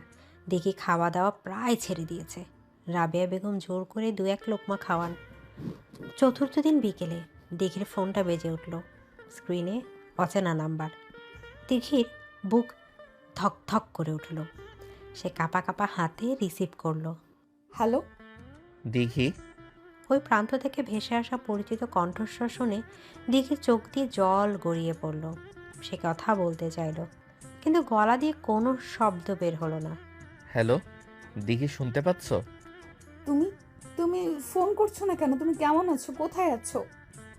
শান্ত হও, আমি ঠিক আছি। নেটওয়ার্ক পাওয়া যায় না এখানে, পাহাড়ের অনেক ভেতরে আছি। স্যাটেলাইট ফোনে কথা বলছি, বেশিক্ষণ বলা যাবে না। আমার খুব কষ্ট হচ্ছে আহিয়ান, তোমাকে ছাড়া আমি বাঁচবো না। তুমি চলে এসো প্লিজ। বোকা মেয়ে, সৈনিকরা কি যুদ্ধ ফেলে চলে আসতে পারে? আমি ভালো আছি, তোমাকে খুব মিস করছি, প্রতিটা মুহূর্তে মিস করছি। তুমি কি খেয়েছো? রাতে ঘুম হয়? হুম, সব হয়। তুমি ঠিকমতো খাচ্ছ তো? মাকে বলো চিন্তা না করতে। তুমি কবে আসবে? জানি না, অপারেশন শেষ হলেই ফিরবো। শোনো দিঘি, একটা কথা বলি, যদি আমার কিছু হয়ে যায়। খবরদার, একদম ওসব কথা বলবে না। তোমার কিচ্ছু হবে না। আমি জায়নামাজে বসে দোয়া করছি সারাদিন। আল্লাহ আমার দোয়া ফেরত দিতে পারেন না। আচ্ছা আচ্ছা, বলবো না। তুমি আমার শক্তি দিঘি, তোমার এই ভালোবাসায় আমাকে বাঁচিয়ে রাখবে। সিগন্যাল উইক হয়ে যাচ্ছে, রাখতে হবে। লাভ ইউ পিচ্চি। Love you too. Love you so much. লাইনটা কেটে গেল। দেখি ফোনের দিকে তাকিয়ে রইল। মাত্র 2 মিনিটের কথা, কিন্তু এটাই তার কাছে অক্সিজেনের মতো। আহিয়ান ভালো আছে, এই খবরটা থেকে নতুন করে বাঁচার শক্তি দিল। সে চোখ মুছে উঠে দাঁড়ালো। আহিয়ান চলে গেছে শক্ত হতে। সে আর কাঁদবে না, সে আহিয়ানের গর্ব হবে। কিন্তু দিঘির এই স্বস্তি বেশিক্ষণ স্থায়ী হলো না। পরদিন সন্ধ্যায় ড্রয়িং রুমে সবাই মিলে খবর দেখছিল। হঠাৎ ব্রেকিং নিউজের সাইরেন বেজে উঠল। স্ক্রিনে বড় বড় অক্ষরে লেখা, বান্দরবানের গহীন অরণ্যে সেনাবাহিনীর টহল দলের ওপর সন্ত্রাসীদের অতর্কিত হামলা। গোলাগুলি চলছে, একজন অফিসার সহ 3 জন নিখোঁজ। খবরটা শুনে ইশতিয়াক সাহেবের হাত থেকে চায়ের কাপটা পড়ে ভেঙে গেল। রাবেয়া বেগম ওরে বাবারা বলে চিৎকার করে জ্ঞান হারালেন। দিঘি পাথরের মতো বসে রইল। তার কান ভো ভো করছে। সে স্ক্রিনের দিকে তাকিয়ে আছে, কিন্তু কিছুই দেখতে পাচ্ছে না। তার কানে শুধু বাজছে আহিয়ানের শেষ কথাটা, যদি আমার কিছু হয়ে যায়। স্তিকটা দৌড়ে এসে মায়ের মুখে পানি ছিটাতে লাগলো। বুয়া কান্নাকাটি শুরু করলো, কিন্তু দিঘির কোনো বিকার নেই। সে ধীর পায়ে উঠে নিজের ঘরে চলে গেল। দরজা বন্ধ করে সে আহিয়ানের ইউনিফর্মটা বের করলো। সেটা বুকে জড়িয়ে সে জানালার পাশে গিয়ে দাঁড়ালো। বাইরে অন্ধকার, অমাবস্যার রাত। দিঘির মনে হলো তার জীবনের আলোটাও বুঝি নিভে গেল। রাতের বেলা মেজর রাফাত ফোন করলেন ইশতিয়াক সাহেবকে। তার গলা কাঁপছিল। আঙ্কেল, আমরা কনফার্ম হতে পারছি না এখনো, তবে আহিয়ানের টিমের সাথেই কন্ট্রাক্ট লস্ট হয়েছে। আমরা ব্রেকআপ ফোর্স পাঠিয়েছি, আপনি দোয়া করবেন। আমার ছেলে কাপুরুষ না রাফাত, সে শেষ রক্তবিন্দু দিয়েও লড়বে, আমি জানি। ইশতিয়াক সাহেব নিজেকে শক্ত রাখার চেষ্টা করছেন, কিন্তু একজন বাবার বুক ফাটা আর্তনাদ কি লুকানো যায়? সারা বাড়িতে শোকের মাতম। শুধু দিঘি অদ্ভুত রকমের শান্ত। সে জায়নামাজে বসে আছে, সারা রাত সে ওঠেনি। তার বিশ্বাস আহিয়ান তাকে দেয়া কথা ভাঙবে না। আহিয়ান ফিরবে, ফিরতেই হবে। ভোরবেলা দিঘি জায়নামাজে ঘুমিয়ে পড়েছিল। হঠাৎ কলিং বেলের শব্দে তার ঘুম ভাঙল। এত সকালে কে আসবে? কোনো দুঃসংবাদ নিয়ে কেউ আসেনি তো? দিঘি দৌড়ে নিচে নামলো। ড্রাইভার মতিন দরজা খুলল। দরজার ওপাশে দাঁড়িয়ে আছে এক আর্মি জওয়ান, তার হাতে একটা খাম। এটা ক্যাপ্টেন আরিয়ান স্যারের বাসা। হ্যাঁ, আমি ওনার স্ত্রী। কোনো খবর আছে? ম্যাম, এটা হেডকোয়ার্টার থেকে পাঠিয়েছে। দেখি কাঁপা কাঁপা হাতে খামটা নিল। তার মনে হচ্ছে এই খামের ভেতর তার মৃত্যু পরোয়ানা লেখা আছে। সে ধীরে ধীরে খামটা খুলল। ভেতরে একটা চিঠি, সরকারি চিঠি নয়, আহিয়ানের হাতের লেখা। চিঠিতে লেখা, প্রিয় দিঘি, যখন তুমি এই চিঠিটা পাবে হয়তো আমি তখন নেটওয়ার্কের বাইরে অথবা পৃথিবীর বাইরে। অপারেশনে যাওয়ার আগে এটা লিখে রাখছি, যদি আমি না ফিরি তবে মনে রেখো আমি তোমাকে জীবনের শেষ মুহূর্ত পর্যন্ত ভালোবেসেছি। তুমি কেঁদো না, তুমি একজন বীরের স্ত্রী, মাথা উঁচু করে বাঁচবে। আর হ্যাঁ, আমার ড্রয়ারে তোমার জন্য একটা গিফট রাখা আছে, ওটা আমার প্রথম এবং শেষ উপহার মনে করে নিও। এটি তোমার রাগী বর। চিঠিটা পড়ে দিঘিয়া দাঁড়িয়ে থাকতে পারল না। সে দরজার চৌকাঠে বসে পড়ল। তার বুকের ভেতর জমে থাকা কান্নার বাঁধ এবার ভেঙে গেল। সে চিৎকার করে কেঁদে উঠল। আহিয়ান, তুমি এমন করতে পারো না। তুমি ফিরে এসো। আল্লাহ, ওকে ফিরিয়ে দাও। দিঘি সে আকাশ ফাটানো চিৎকারে বাড়ির সবাই ছুটে এলো। চিঠিটা হাত বদল হলো। রাবেয়া বেগমের আহাজারিতে আকাশ বাতাস ভারী হয়ে উঠল। কিন্তু হঠাৎ কান্না থামিয়ে দিল। সে চোখ মুছল। তার মনে হলো আহিয়ান তাকে দেখছে। আহিয়ান তাকে কাঁদতে বারণ করেছে। দিঘি উঠে দাঁড়ালো। তার চোখে এখন আর জল নেই, আছে আগুন। সে বিশ্বাস করে না আহিয়ান নাই। আহিয়ান বেঁচে আছে, কোথাও না কোথাও সে বেঁচে আছে এবং অপেক্ষা করছে দিঘি তাকে খুঁজে বের করবে। বাবা, আমি ওই পাহাড়ে যাব। কি বলছো মা? ওখানে যুদ্ধ চলছে? চলুক যুদ্ধ, আমার স্বামী যেখানে আছে আমি সেখানেই যাব। ও যদি আহত হয়ে পড়ে, ও যদি আমার অপেক্ষা করে, আমি ঘরে বসে থাকতে পারবো না বাবা, আমাকে নিয়ে চলুন। 17 বছরের দিঘির চোখে এমন এক দৃঢ়তা ছিল যা দেখে অবসরপ্রাপ্ত কর্নেল ইশতিয়াক সাহেবও চমকে গেলেন। এ তো সেই চঞ্চল কিশোরী নয়, এ যেন রণাঙ্গনের কোনো দেবী। ভালোবাসার টানে মানুষ কতটা সাহসী হতে পারে, দিঘি আজ তার প্রমাণ দিচ্ছে। আহিয়ানকে ফিরিয়ে আনার এই অসম্ভব যুদ্ধে দিঘি এখন একাই সেনাপতি। এদিকে সেনাবাহিনী জিপটা এঁকে বেঁকে পাহাড়ি রাস্তা দিয়ে উপরে উঠছে। বাইরের আকাশটা আজ বড্ড মেঘলা, যেন প্রকৃতি ও দিঘির মনের অবস্থানের সাথে তাল মিলিয়ে শোক পালন করছে। গাড়ির পেছনের সিটে বসে আছে দিঘি আর তার শ্বশুর কর্নেল ইশতিয়াক। দিঘির পরনে সাদা সালোয়ার কামিজ, গায়ে একটা মোটা চাদর জড়ানো। তার চোখে মুখে গত 3 দিনের নির্ঘুম রজনীর ক্লান্তি স্পষ্ট, কিন্তু সেই ক্লান্তিকে ছাপিয়ে আছে এক ইস্পাত কঠিন দৃঢ়তা। ইশতিয়াক সাহেব মাঝে মাঝে আর চোখে পুত্রবধূর দিকে তাকাচ্ছেন। এই মেয়েটাকে তিনি এতদিন চঞ্চল অবুঝ ভেবে এসেছেন, কিন্তু আজ তিনি দিঘির মধ্যে এক অন্য নারীকে দেখেছেন, যে নারী স্বামীর জন্য মৃত্যুকেও আলিঙ্গন করতে প্রস্তুত। ঢাকা থেকে চট্টগ্রাম, তারপর সেখান থেকে সোজা বান্দরবান ক্যান্টনমেন্ট। এই দীর্ঘ পথ এদিকে একটা কথাও বলেনি। সে শুধু জানালার বাইরে তাকে বিড়বিড় করে দোয়া পড়েছে। মারে, আর বেশিক্ষণ লাগবে না, আমরা প্রায় চলে এসেছি। তুমি একটু পানি খেয়ে নাও। আমার পিপাসা নেই বাবা, আমি ঠিক আছি। মেজর আপাত ফোন করেছিল, ওরা নাকি জঙ্গলের গভীরে কিছু আলামত পেয়েছে, কিন্তু কনফার্ম কিছু বলতে পারছে না। তুমি মানসিক প্রস্তুত নিয়ে রেখো মা। আমার প্রস্তুতি নেওয়াই আছে বাবা, আহিয়ান বেঁচে আছে। আমার মন বলছে ও বেঁচে আছে, আর আমার মন কখনো মিথ্যা বলে না। দিঘির কণ্ঠে এতটুকু কম্পন নেই। ইশতিয়াক সাহেব দীর্ঘশ্বাস ফেললেন। ক্যান্টনমেন্টের গেটে গাড়ি থামলো। কড়া চেকিংয়ের পর তাদের গাড়ি ভেতরে ঢুকলো। ক্যান্টনমেন্টের পরিবেশটা আজ থমথমে। সাইরেনের শব্দ, জওয়ানদের দৌড়াদৌড়ি, অ্যাম্বুলেন্সের আনাগোনা সব মিলিয়ে এক যুদ্ধকালীন পরিস্থিতি। গেস্ট হাউসের সামনে মেজর রাফাত দাঁড়িয়েছিলেন। তার ইউনিফর্ম ধুলাবালি মাখা, চোখে মুখে বিষণ্ণতা। তিনি এগিয়ে এসে ইশতিয়াক সাহেবকে স্যালুট দিলেন। স্যার, আপনি কেন কষ্ট করে এলেন? পরিস্থিতি ভালো না। ঘরে বসে থাকতে পারলাম না আরাফাত। আর ওকে তো চেনো, আমার ছেলের বউ। ও তো আমাকে জ্বালিয়ে মারলো আসার জন্য। কোনো খবর আছে? ভাবি, আপনি এখানে? এটা সিভিলিয়ানদের জন্য নিরাপদ জায়গা নয়। আমার স্বামী যেখানে নিরাপদ নয়, সেখানে আমি নিরাপদ থেকে কি করব ভাইয়া? আমাকে শুধু বলুন আহিয়ান কোথায়। ভাবি, আমরা একটা এনকাউন্টার জন্য আমাদের দলে কয়েকজনের উপস্থিতি টের পেয়েছি, কিন্তু এলাকাটা খুব দুর্গম। হেলিকপ্টার ল্যান্ড করতে পারছে না। আমাদের গ্রাউন্ড টিম এগোচ্ছে, তবে তবে কি থামলেন কেন? তবে ওখানে প্রচুর রক্তপাত হয়েছে। যারা বেঁচে আছে তারা কি অবস্থায় আছে আমরা জানি না। বিকেলের মধ্যে রেস্কিউ টিম ফিরবে। আপনাদের গেস্ট হাউসে অপেক্ষা করতে হবে। অপেক্ষা, এই শব্দটা দিঘির কাছে এখন সবচেয়ে ঘৃণ্য শব্দ। সে আর অপেক্ষা করতে চায় না। গেস্ট হাউসের রুমে দিঘি পায়চারি করতে লাগলো। প্রতিটা সেকেন্ড তার কাছে এক একটা যুগের মতো মনে হচ্ছে। দুপুরের খাবার এলো, কিন্তু কেউ স্পর্শ করলো না। বিকেল গড়িয়ে সন্ধ্যা নামলো। হঠাৎ বাইরে হেলিকপ্টারের শব্দ শোনা গেল। দেখি বিদ্যুৎ বেগে রুম থেকে বেরিয়ে এলো। ইশতিয়াক সাহেবও তার পিছু নিলেন। ক্যান্টনমেন্টের হেলিপ্যাডে একটা বিশাল MI-17 হেলিকপ্টার ল্যান্ড করেছে। প্রোপেলারের হাওয়ায় ধুলো উঠছে। দেখি দৌড়ে সেদিকে যেতে চাইলো, কিন্তু কয়েকজন সৈনিক তাকে আটকে দিল। ম্যাম, সামনে যাবেন না, ডেঞ্জারাস জোন। আমাকে যেতে দাও, আমার আহিয়ান এসেছে, আমি জানি ও এসেছে। হেলিকপ্টারের দরজা খুলল। স্ট্রেচারে করে একের পর এক আহত সৈনিকদের নামানো হচ্ছে। কারোর পায়ে ব্যান্ডেজ, কারোর মাথায়।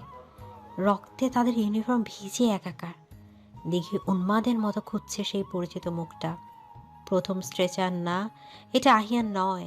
দ্বিতীয় স্ট্রেচার, এটাও না। দিঘির বুকটা থক করে উঠল। তবে কি আহিয়ান নেই? তবে কি সে ফেরেনি? তৃতীয় স্ট্রেচারটা নামানো হলো খুব সাবধানে। সৈনিকটির সারা শরীর চাদর দিয়ে ঢাকা, শুধু মুখটা খোলা, কিন্তু সেই মুখ চেনার উপায় নেই। রক্ত, কাদার, বারুদের গালিতে মাখামাখি, অক্সিজেন মাস্ক লাগানো। দেখে এক ঝটকায় সৈনিকদের হাত ছাড়িয়ে দৌড়ে গেল স্ট্রেচারটার কাছে। আহিয়ান, দেখি চিৎকারে আশেপাশে সবাই থমকে গেল। দেখে হুমড়ে খেয়ে পড়লো স্ট্রেচারের উপর। হ্যাঁ, এই সেই পরিচিত গন্ধ, রক্তের গন্ধ ছাপিয়েও আহিয়ানের গায়ে সে বিশেষ সুবাস দেখে চিনতে ভুল করেনি। আহিয়ানের চোখ বন্ধ, কপালের এক পাশ থেকে রক্ত গড়িয়ে পড়ছে, হাতের কোণের কাছে হাড় বেরিয়ে গেছে এমন ক্ষত। দেখি কাঁপা কাঁপা হাতে আহিয়ানের গালে হাত রাখলো, শরীরটা বরফের মতো ঠান্ডা। এই শুনছো? চোখ খোলো, আমি এসেছি, তোমার দিঘি এসেছে। তুমি না বলেছিলে ফিরে আসবে? এই কি তোমার ফিরে আসা? চোখ খোলো বলছি। ডাক্তাররা দিঘিকে সরিয়ে দেওয়ার চেষ্টা করলেন। আহিনের অবস্থা খুব ক্রিটিক্যাল, তাকে ইমিডিয়েটলি ওডিতে নিতে হবে। মেজর রাফাত দিঘিকে ধরে সরালেন। ভাবি প্লিজ ইমোশনাল হবেন না, ওকে ট্রিটমেন্ট দিতে দিন। ওর পালস খুব উইক, দেরি হলে আমরা ওকে বাঁচাতে পারবো না। ওকে বাঁচাতেই হবে ভাইয়া। যদি ওর কিছু হয় আমি কিন্তু এই ক্যান্টনমেন্ট জ্বালিয়ে দিব। আমি কাউকে ছাড়বো না। দিঘির এই রুদ্রমূর্তি দেখে রাফাতও চমকে গেলেন। স্ট্রেচারটা দ্রুত সিএমএইচের দিকে নিয়ে যাওয়া হলো। দিঘি ছুটল স্ট্রেচারের পেছন পেছন। ইস্তেক সাহেবও দৌড়ালেন। ওটির দরজা বন্ধ হয়ে গেল দিঘির মুখের উপর। লাল বাতি জ্বলে উঠল। দিঘি দরজার কাঁচে কপাল ঠেকে দাঁড়িয়ে রইল। তার চোখ দিয়ে এখনো জল পড়ছে না, সে পাথর হয়ে গেছে। 3 ঘন্টা, দীর্ঘ 3 ঘন্টা ধরে অপারেশন চলল। দিঘি এক ফোঁটা পানিও খায়নি, এক মুহূর্তের জন্যও বসেনি। সে দরজার দিকে তাকিয়ে বিড় বিড় করে কথা বলে যাচ্ছে, যেন আহিয়ান তার কথা শুনতে পাচ্ছে। অবশেষে ওটির দরজা খুলল। ডাক্তার বেরিয়ে এলেন, তার মুখ ঘামে ভেজা। তিনি মাস্ক খুললেন। ডাক্তার, আমার ছেলে। Sir, operation successful. গুলিটা বুকের খুব কাছ দিয়ে গেছে, লাংসে সামান্য ইনজুরি হয়েছে, প্রচুর রক্তক্ষরণ হয়েছে। আমরা রক্ত দিয়েছি, তবে আগামী 24 ঘন্টা খুব ভাইটাল। জ্ঞান না ফেরা পর্যন্ত কিছু বলা যাচ্ছে না। আমরা তাকে আইসিইউতে শিফট করেছি। আমি ওর কাছে যাব। এখন তা সম্ভব না ম্যাম, ইনফেকশনের ভয় আছে। আমি কিচ্ছু জানি না, আমাকে যেতে দিন।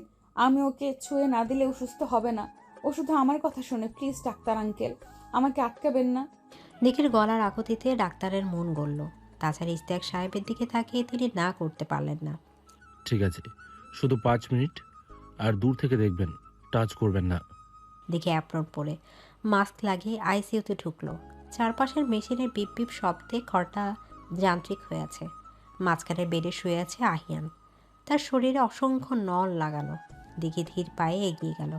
আহিয়ানের ফর্সা মুখটা এখন ফ্যাকাশে, ঠোঁট দুটো নীল হয়ে আছে। দিঘি ডাক্তারের নির্দেশ মানল না।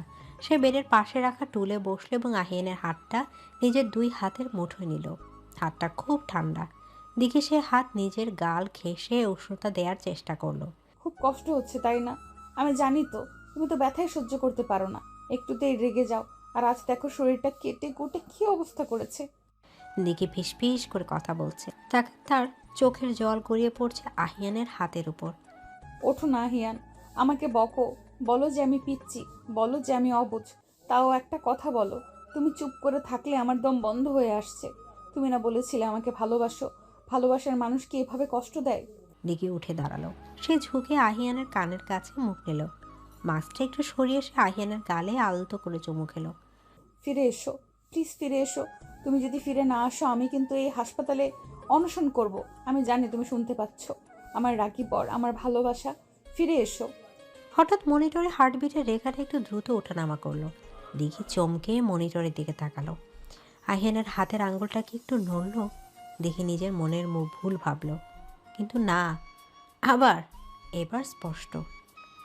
আহিয়ানের আঙ্গুলটা দিঘির হাতের উপর চাপ দিল, খুব সামান্য, কিন্তু দিঘির কাছে সেটাই পৃথিবীর শ্রেষ্ঠ অনুভূতি।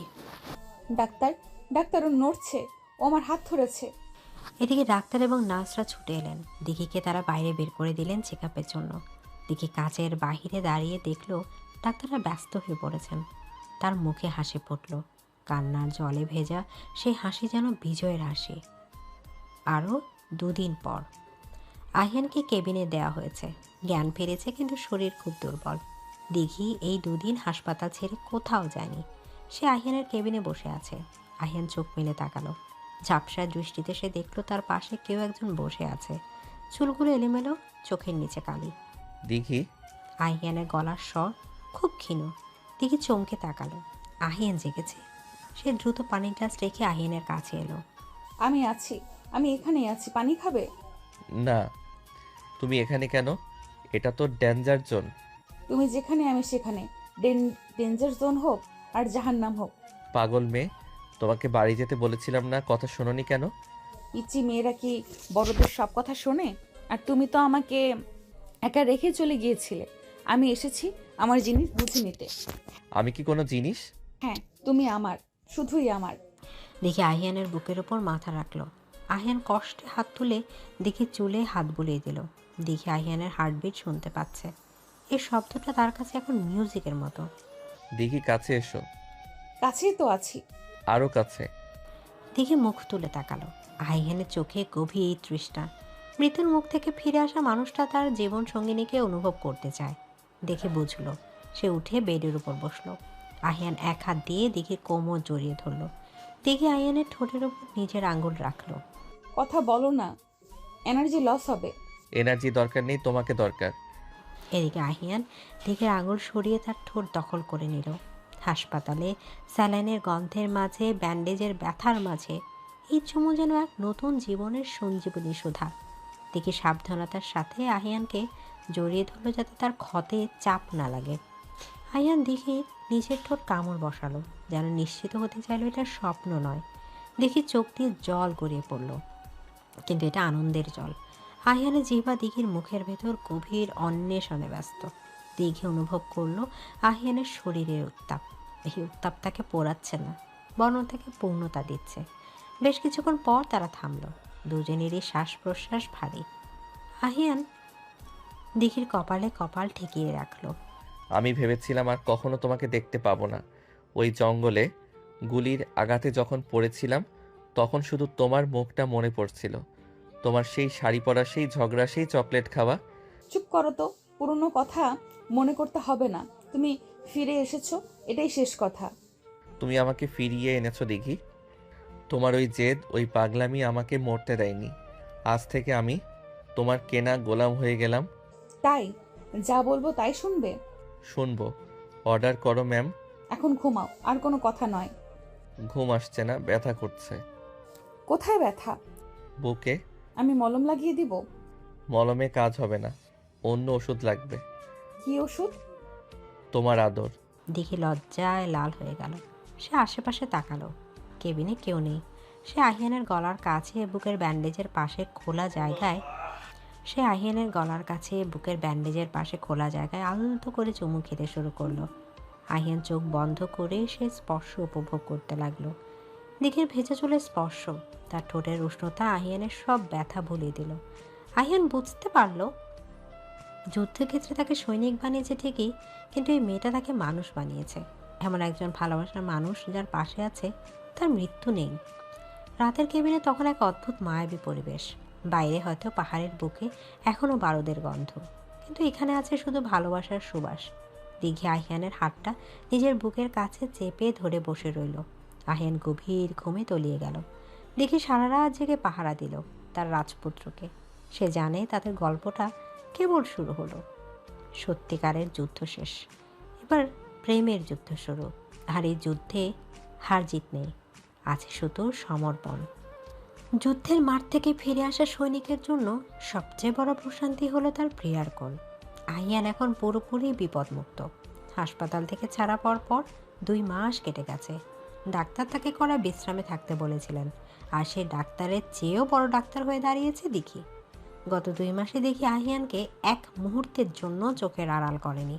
আহিয়ানের ওষুধের সময়, খাবারের মেনু, এমনকি সে কতক্ষণ ফোনে কথা বলবে, সব কিছুর রুটিন এখন দিঘির হাতে।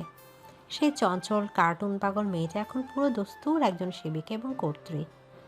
আহিয়ান বারান্দায় বেতের চেয়ারে বসে বাইরের বৃষ্টির দিকে তাকিয়ে আছে। তার বুকের ক্ষতটা শুকিয়ে গেছে, কিন্তু মনের ভেতর দিঘির প্রতি ভালোবাসাটাও যেন আরও দগদগে হয়ে উঠেছে। সে দেখলো দিঘি ট্রে হাতে করে ধোয়া ওটা স্যুপ নিয়ে আসছে। দিঘির পরনে এখন শাড়ি। আহিয়ানের আবদারে সে এখন প্রায় শাড়ি পরে। এই যে মিস্টার সোলজার, আবার বৃষ্টি দেখছেন? ঠান্ডা বাতাস লাগবে তো, ভেতরে চলুন। বাতাস লাগলে কিছু হবে না, আমি এখন ফিট। তুমি আমাকে ঘর বন্দি করে রেখেছো কেন? একদম কথা বলবেন না, চুপচাপ স্যুপটা খেয়ে নিন। ডাক্তার বলেছে এখনো প্রোটিন দরকার। স্যুপ খেতে খেতে আমার জিভে শ্যাওলা পড়ে গেল। আজ একটু ঝাল কিছু খাওয়াও না, ফুচকা বা বিরিয়ানি। অসম্ভব, ওইসব বাইরের খাবার এখন নিষিদ্ধ। লক্ষ্মী ছেলের মতো এটা খেয়ে নিন, নয়তো আমি খাইয়ে দিব। আহিয়ান মুচকি হাসল। দিঘির এই শাসন তার ভালোই লাগে। সে দিঘির হাত থেকে বাটিটা নিচে নিল। সে দিঘির হাত থেকে বাটিটা নিতে গেল, কিন্তু দিঘি দিল না। দিঘি নিজেই চামচ দিয়ে স্যুপ তুলে আহিয়ানের মুখের সামনে ধরল। আহিয়ান বাধ্য ছেলের মতো খেলো। দিঘির কপালে বিন্দু বিন্দু ঘাম, শাড়ির আঁচল কোমরে গোজা। এই সাধারণ রূপটাই আহিয়ানের কাছে অসাধারণ লাগে। দেখি, কাল আমার মেডিকেল চেক আপের রিপোর্ট আসবে। আমি জানি, ইনশাল্লাহ সব ভালো আসবে। যদি রিপোর্ট ভালো আসে তবে আমি তোমাকে একটা গিফট দেব। কি গিফট? আবার চকলেট? না, তার চেয়েও বড় কিছু, সারপ্রাইজ। পরদিন রিপোর্ট এলো। আহিয়ান সম্পূর্ণ ফিট। সে আবার জয়েন করতে পারবে, তবে আরও 1 সপ্তাহ বিশ্রাম নেওয়ার অনুমতি আছে। রিপোর্ট পজিটিভ আসতে আহিয়ান আর দেরি করলো না। সে দিঘিকে বলল ব্যাগ গুছিয়ে নিতে। দিঘি অবাক হলো, কিন্তু প্রশ্ন করলো না। সে এখন আহিয়ানকে অন্ধের মতো বিশ্বাস করে। গাড়ি ছুটছে সিলেটের পথে। আঁকাবাঁকা পাহাড়ি রাস্তা, দুপাশে চা বাগান।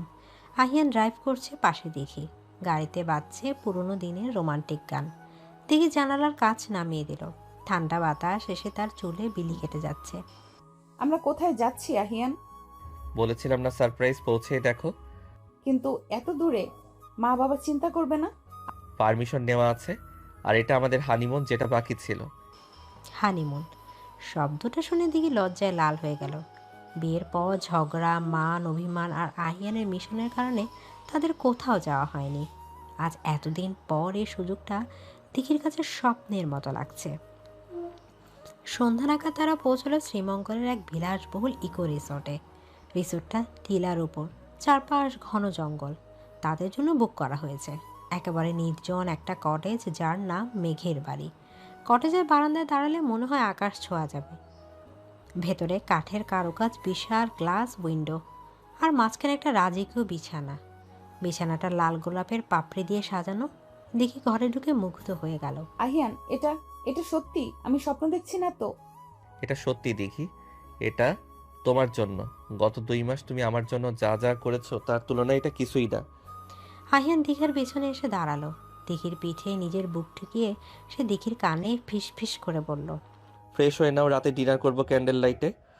আমার খুব ভালো লাগছে আহিয়ান। দিঘি ঘুরে আহিয়ানকে জড়িয়ে ধরল। আহিয়ান দিঘির মাথায় চুমু খেল। কটেজের পরিবেশটা এত রোমান্টিক যে বাতাসেই যেন প্রেমের গন্ধ। রাতে বারান্দায় ক্যান্ডেল লাইট ডিনারের আয়োজন করা হয়েছে। আকাশে পূর্ণিমার চাঁদ, নিচে জোনাকি পোকার মেলা। দিঘি একটা লাল রঙের বেনারসি শাড়ি পরেছে, সাথে স্লিভলেস ব্লাউজ, চুলে বেলি ফুলের মালা। আহিয়ান কালো পাঞ্জাবিতে বরাবরের মতোই সুদর্শন। খাওয়ার ফাঁকে ফাঁকে আহিয়ান দিঘির দিকে মুগ্ধ দৃষ্টিতে তাকিয়ে আছে। তোমাকে আজ পরীর মতো লাগছে। আর আপনাকে রাজপুত্রের মতো, কিন্তু রাগী রাজপুত্র। এখন আর রাগ নেই, এখন শুধু ভালোবাসা আছে। খাওয়া শেষ করে তারা ঘরে ঢুকলো। আহিয়ান রিমোট দিয়ে জানালার পর্দাগুলো সরিয়ে দিল। গ্লাসের উপাশে চাঁদের আলো বন্যায় ভাসছে। আহিয়ান মিউজিক সিস্টেমের খুব ধীর লয়ের একটা ইনস্ট্রুমেন্টাল মিউজিক চালিয়ে দিল। দেখি বিছানার পাশে দাঁড়িয়ে কাঁচের বাইরে তাকিয়েছিল। আহিয়ান ধীর পায়ে তার দিকে এগিয়ে গেল। দেখে অনুভব করলো আহিয়ানের হাতের স্পর্শ তার কোমরে। সে শিউরে উঠল। দেখি, ডাক্তার আমাকে ফিট ঘোষণা করেছে, তার মানে এখন আর কোনো রেস্ট্রিকশন নেই। আমি জানি। তুমি কি প্রস্তুত? আহিয়ান দিঘিকে নিচের দিকে ঘোরালো। দিঘির চোখ অবনত, ঠোঁট কাঁপছে। আহিয়ান দিঘির চিবুক ধরে মুখটা তুলে ধরল। চাঁদের আলোয় দিঘির ফর্সা মুখটা অপার্থিব দেখাচ্ছে।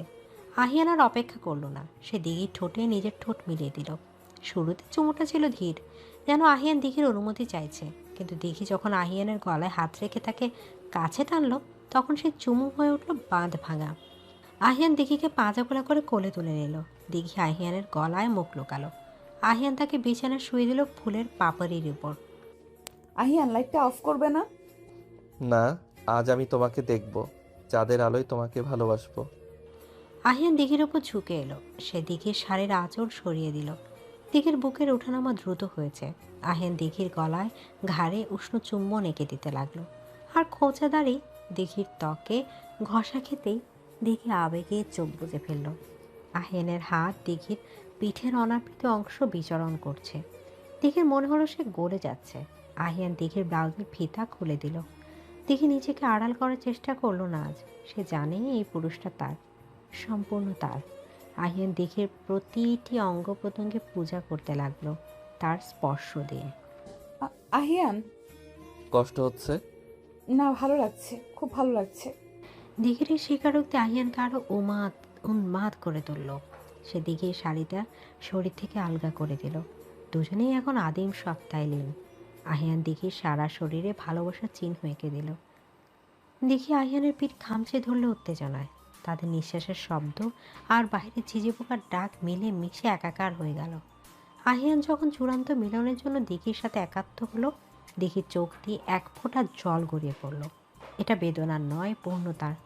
আহিয়ান দিঘির কানে কানে বলল, আমি তোমাকে ভালোবাসি দিঘি, আমার জীবনের চেয়েও বেশি। আমিও তোমাকে খুব ভালোবাসি আমৃত্যু। সে রাতে মেঘের বাড়ির কটেজে দুটি শরীর এক আত্মায় পরিণত হলো। আহিয়ানের পৌরুষ আর দিঘির নারীত্ব মিলে মিশে একাকার হয়ে গেল। তাদের ভালোবাসার উত্তাপ হার মানালো পাহাড়ের শীতের রাতকে। ভালোবাসার ঝড়ে তারা দুজন ভাসতে ভাসতে ক্লান্ত হয়ে পড়ল একসময়, কিন্তু তৃপ্তির রেশ রয়ে গেল। পরদিন সকালে ঘুম ভাঙল পাখির ডাকে। দিঘি চোখ মেলে দেখলো আহিয়ান তার দিকে তাকিয়ে আছে। আহিয়ানের এক হাত দিঘির মাথার নিচে, আরেক হাত সে দিঘির আঙুল দিয়ে খেলছে। দিঘি লজ্জা পেয়ে কম্বল দিয়ে মুখ ঢাকলো। লজ্জা পাচ্ছ কেন? কাল রাতে তো খুব সাহসী ছিলে। যা, আপনি খুব অসভ্য। তাই? তাহলে অসভ্যতা আরেকটু করি। আহিয়ান দিঘিকে আবার কাছে টানার চেষ্টা করলো। দিঘি হেসে আহিয়ানের বুক থেকে সরে গেল। সে বিছানা থেকে নেমে বাথরুমের দিকে দৌড় দিল। আহিয়ান তার যাওয়ার পথের দিকে তাকে তৃপ্তির হাসি হাসলো। এই মেয়েটা তার জীবনটা পূর্ণ করে দিয়েছে। বিকেলে তারা চা বাগানে ঘুরতে বের হলো। দিঘি একটা হলুদ শাড়ি পরেছে, আহিয়ান জিন্স আর টি শার্ট। তারা হাত ধরে হাঁটছে সবুজ গালিচার মাছ দিয়ে। আহিয়ান, একটা কথা বলবো? বলো। তুমি যখন নিখোঁজ ছিলে তখন আমি একটা মানত করেছিলাম। কি মানতো? তুমি যখন নিখোঁজ ছিলে তখন আমি একটা মানত করেছিলাম, তুমি ফিরে আসলে আমরা একটা এতিমখানায় একদিন খাওয়াবো, আর আর আর আমাদের প্রথম বাচ্চা হলে তার নাম রাখবো বিজয়, কারণ তুমি মৃত্যুকে জয় করে ফিরেছো। আহিয়ান থমকে দাঁড়ালো। সে দিঘির হাতটা শক্ত করে ধরল, আর চোখে জল এসে গেল। 17 বছরের এই মেয়েটার চিন্তা ভাবনা এত গভীর হতে পারে। আহিয়ান দিঘিকে জড়িয়ে ধরল মাঝ রাস্তায়। ইনশাল্লাহ আমাদের বিজয় আসবে, খুব তাড়াতাড়ি আসবে। 1 বছর পর সেনানিবাসের অফিসার্স ক্লাব। আজ ক্যাপ্টেন আহিয়ান প্রমোশন পার্টি। সে এখন মেজর আহিয়ান। তার বুকে মেডেল ঝুলছে। পার্টির এক কোনায় সোফায় বসে আছে দিঘি। তার কোলে ফুটফুটে এক ছেলে বাচ্চা। বাচ্চার বয়স মাত্র 2 মাস। দিঘির পরনে নীল বেনারসি। সে এখন আর সেই চনমনে কিশোরী নয়, বরং এক গর্বিত মা এবং মেজরের স্ত্রী। তার চোখে মুখে এক স্নিগ্ধ গাম্ভীর্য। আহিয়ান স্টেজ থেকে নেমে সোজা দিঘির কাছে এলো। সবাই তাদের দিকে তাকিয়ে আছে। আহিয়ান দিঘির পাশে বসলো এবং বাচ্চাটাকে কোলে নিল। আমার বিজয় ঘুমাচ্ছে? হ্যাঁ, মাত্র ঘুমালো। খুব দুষ্টু হয়েছে, একদম তোমার মতো, সারাদিন কোলে থাকতে চায়। হবে না, বাপের বেটা তো। বাবার মতোই রাগী আর জেদি। আর মায়ের মতো সুন্দর। আহিয়ান দিঘির দিকে তাকালো। এই 1 বছরে তাদের জীবন অনেক বদলেছে। দায়িত্ব বেড়েছে, ব্যস্ততা বেড়েছে, কিন্তু ভালোবাসা কমেনি একটুকু, বরং সেই ভালোবাসা এখন আরো পরিপক্ক হয়েছে। আহিয়ান এক হাত দিয়ে ছেলেকে ধরে রাখলো আর অন্য হাত দিয়ে দিঘিকে হাত ধরলো সবার সামনে। থ্যাংক ইউ দিঘি। কেন? আমাকে বাঁচিয়ে রাখার জন্য, আমাকে এই সুন্দর জীবনটা দেওয়ার জন্য। তুমি না থাকলে আমি কবেই হারিয়ে যেতাম। তুমি আমার পিচ্চি বউ, আবার তুমি আমার গার্জিয়ান। আর তুমি আমার সব, আমার শুরু, আমার শেষ। ক্লাবের মৃদু আলোয় আহিয়ান আর দিঘি একে অপরের দিকে তাকিয়ে রইল। তাদের চোখে এখন আর কোনো ভয় নেই, কোনো অনিশ্চয়তা নেই, আছে শুধু বিশ্বাস। যে বিশ্বাস মৃত্যুকে হারিয়ে দেয়, যে বিশ্বাস দুটি ভিন্ন মানুষকে এক সুতে বেঁধে রাখে। পিচ্চি মেয়েটা আজ সত্যিই এক সেনাবাহিনীর বউ হয়ে উঠেছে, সাহসে, প্রেমে এবং ত্যাগে। তাদের গল্পটা এখানে শেষ নয়, বরং এটা এক নতুন অধ্যায় শুরু, ভালোবাসার অধ্যায়, যা চলবে অনন্তকাল। প্রিয় দর্শকবৃন্দ, ভিডিওটি দেখার জন্য অনেক অনেক ধন্যবাদ। আমাদের এই ভিডিওটিতে একটি লাইক দিলে আর আমাদের এই ছোট্ট চ্যানেলটিকে সাবস্ক্রাইব করে আমাদেরকে সাপোর্ট করলে আমরা নতুন নতুন ভিডিও আপলোড করার অনুপ্রেরণা পাবো। আমাদের চ্যানেলটি সাবস্ক্রাইব করে আমাদের সাথে জুড়ে থাকুন এবং এইরকমই ভিডিও দেখতে থাকুন। ধন্যবাদ।